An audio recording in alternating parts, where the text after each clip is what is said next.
મિત્રો અત્યારે આપ જોઈ શકો છો જે અઠવાડિયા 10 દિવસ પહેલાં મેં લિક્વિડ સલ્ફરનો છંટકાવ કરેલો એ મગફળી અત્યારે તમે જોઈ શકો છો. એની હાઇટ પણ જોઈ શકો છો. 40 દિવસની આસપાસ પૂરા થવા આવ્યા. પણ અગાઉ મેં આમાં વિડીયો મૂકેલો એ વખત મગફળી નાની હતી મિત્રો. તો અત્યારે તમે જોઈ શકો છો મારી સાથે. તો તમે પણ લિક્વિડ સલ્ફરનો સ્પ્રે કરવાનું રાખો મિત્રો. તો આટલું સરસ મજાનું રિઝલ્ટ તમને પણ મળશે અને મગફળીની ગ્રીનરી પણ કેમેરામેન તમને બતાવે છે. અત્યારે આપ જોઈ શકો છો પૂરા ખેતરનો નજારો મારી સાથે હિતેશ પટેલ બ્લોગ ઉપર આપ નિહાળી રહ્યા છો. અને મગફળીની ગ્રીનરી જુઓ. હજી ફૂગનો સ્પ્રે છાંટવાનો બાકી છે મિત્રો, એ પણ તમને જણાવું. તો તમે પણ મિત્રો આ રીતના લિક્વિડ સલ્ફરનો સ્પ્રે કરશો તો એક ફૂગનાશકનો સ્પ્રે પણ બચશે અને ભાવમાં પણ તમને સસ્તું પડશે, એ પણ તમને જણાવી દઉં. અને આ નજીકથી પણ તમને મગફળી પૂરો ચાસ બતાવો મિત્રો.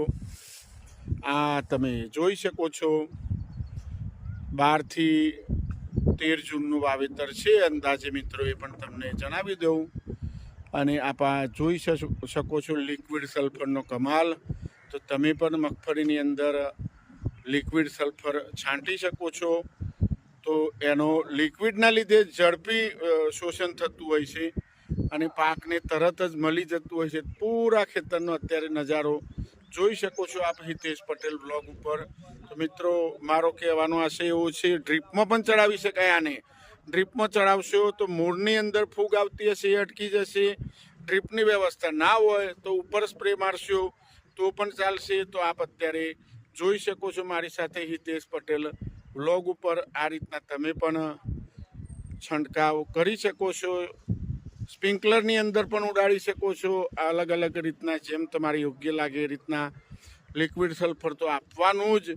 તો પીળી પડતી મગફળી બિલકુલ આ રીતના બ્લેક થઈ જશે, આપ અત્યારે જોઈ શકો છો.